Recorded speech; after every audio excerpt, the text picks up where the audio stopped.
nebigu calayhi salaatu wasalaam wuxuu sheegay islaan reer banu israa'iila nebi muuse markii uu hijrooday ee uu ka baxay fircoon iyo meeshii uu maamulayey ee ay safarka ahaayeen ayay waddadii ka lumeen deetana way soo noqdaan waddadii bay heli kari waayeen lumistaa ku badatay dabeetana waxay idhaahdeen muuse u istaag raggii la socdaa waxay idhaahdeen ballan baa jira nebi yuusuf uu reer banu israa'iil ka qaaday oo aynan fulinin waxaynu la lulumaynaa waa ballankii yuusuf baan u malaynaynaa waa maxay buu yidhi waxay dhaheen nebi yuusuf wuxuu yidhi reer banu israa'iilow haddaa meeshaa ka baxdaan maydkayga ha kaga tegina iga qaada xabaashayda qodoo iga qaada anigana markaa ballankaasuu naga qaaday bay idhahdeen nebi yuusuf markuu geeriyoonayey marka waxaynu la lumaynaa baan filaynaa ballankii yuusuf baynu khilaafnaye nebi yuusuf aan raadinno yaa garanaya baa la yidhi xabaashii nebi yuusuf waxaa la yidhi habar unbaa wax nooloo imika garanaya hal islaanaba hadhay habartaasaa hadhay habarta igu yeedha buu yidhi habartii baa loo yeedhay habartii baa waxaa la yidhi waxaan rabnaa inaadna tusto buu muuse leeyahay meesha xabaashii nebi yuusuf waxay tidhi xukumkayga ha lay siiyo oo waa maxay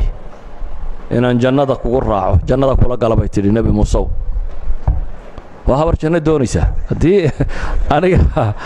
aniga intaa haddaan layga rabo aniguna waxaan rabaa maxay jannaan doonaya hankeedu halkaasuu taagan yihi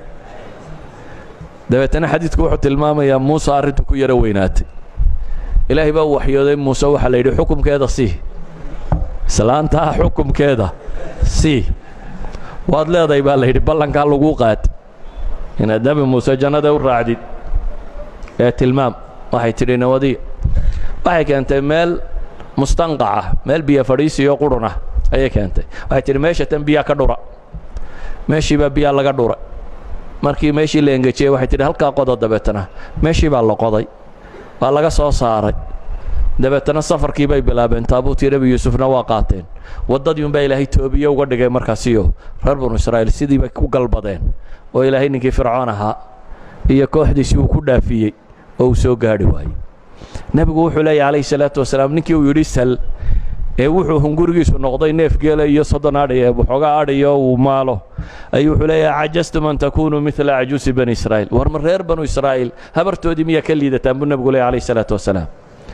waa tii saxaabigii yaraayee rabiica ibnu kacb ilaslami xadiidkiisa inta badan maqasheen insha allah waxaan axaadiis sheegay wakhtigoo gaaban baan u soo koobay insha allah waa wada xasan iyo saxiix si ay culammadu soo naqliyaan rabiica ibnu kacb ilaslami saxaabi yar buu ahaa dhallinyaro ah laakiin wax mahaysatada ka mid ah ahlu sufaha sufadu waa masaajidkii nebiga xagga dambe berandu ku lahaa ay hadhsadaan saxaabada aan guri iyo waxba toona magaalada ku lahayn ee iska baahan ee ay halkoodaa seexdaan oo hadhsadaan ragga halkaa joogu ka mid ahaa nin dhallinyaraana wuu ahaa wuxuu jeclaystay inuu nebiga u adeego dabeetana albaabka nebigu seexan jiray intuu kabaha nebiga soo diyaariyo iyo weysadiis iyo waxa intuu soo diyaariyo ayuu albaabka nebiga seexan jiray calayhi salaatu wasalaam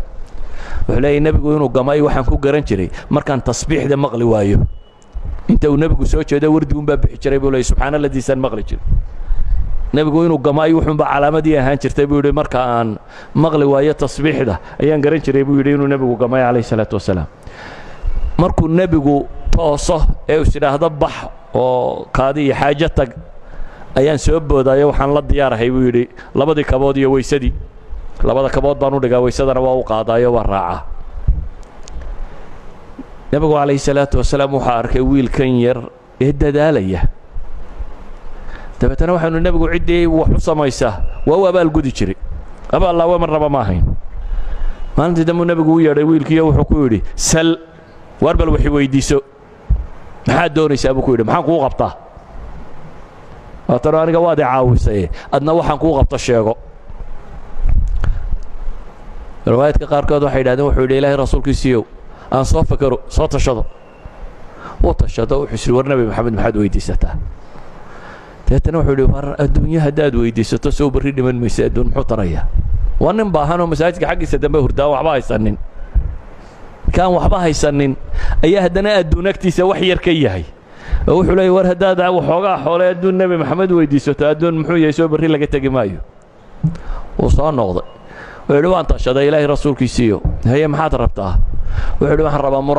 muraafaqataka fi ljanna jannada inaan saaxiib kugula noqdo adduunka waa anigana waan ku arkaayo waa kaag dhowahaye jannadana inaan kaag dhowaado yacni waa jannada dhulkeeda sare inaan ana tago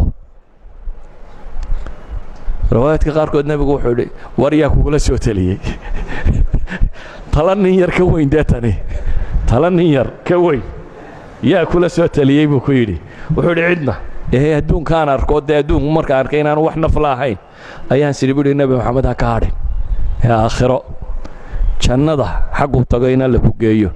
weydii aw hayra daalik buu nebigu haddana yidhi waar waxaan taa ahayn may weydiinaysaa jannada ilaahay baa hayee bal wax kaloo waxuun may weydiisanaysaa may buu yidhi anugu intaasaan rabaa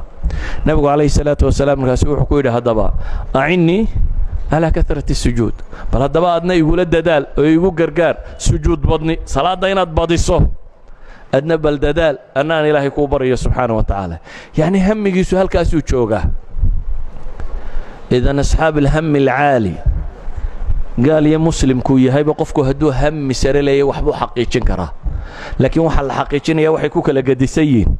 mataalibta iyo ahdaafta dadku ay leeyihin